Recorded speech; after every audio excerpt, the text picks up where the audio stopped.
બાલાસિનોરમાં ગેરકાયદેસર દબાણો મામલે વહીવટીતંત્ર એક્શન મોડમાં જોવા મળ્યું છે।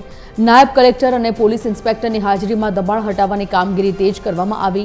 રાજપુરી દરવાજાથી લઈને નિશાળ ચોક સુધીના વિસ્તારમાં મામલતદાર, ચીફ ઓફિસર અને સિટી સર્વેના અધિકારીઓએ સંયુક્ત સર્વે હાથ ધર્યો હતો। આ કામગીરી દરમિયાન હાજરીમાં અનેક કાચા દબાણો દૂર કરવામાં આવ્યા। તંત્રની આ કડક કાર્યવાહીથી માર્ગો ખુલ્લા થયા છે। આગામી સમયમાં અન્ય દબાણો પર પણ બુલડોઝર ફરે તેવી શક્યતાને પગલે દબાણકર્તાઓમાં ફફડાટ વ્યાપી ગયો છે। સંવાદદાતા તેજવંત ફોનલાઈન પર જોડાઈ ગયા છે। તેજવંત, મામલતદાર અને પીઆઈની હાજરીમાં કાચા દબાણો દૂર કરાયા હોવાના સમાચાર। શું વિગત આ દબાણ હટાવવાને લઈને?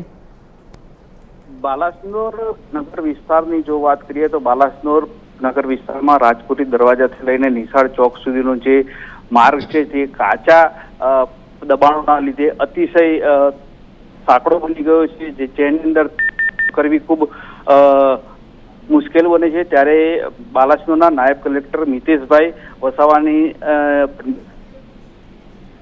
આગેવાનીની અંદર બાલાસિનોરના મામલતદાર, ચીફ ઓફિસર અને સિટી સર્વેના અધિકારીઓ દ્વારા અને પીઆઈ સાથે કાચા દબાણો દૂર કરવાની પ્રક્રિયા હાથ ધરવામાં આવી હતી। ત્યારે આગામી સમયની અંદર પણ અનેક કાચા પાકા મકાનો દૂર કરવામાં આવશે તેમ વહીવટીતંત્રએ જણાવ્યું હતું। જી, ધન્યવાદ તેજવંત જાણકારી માટે।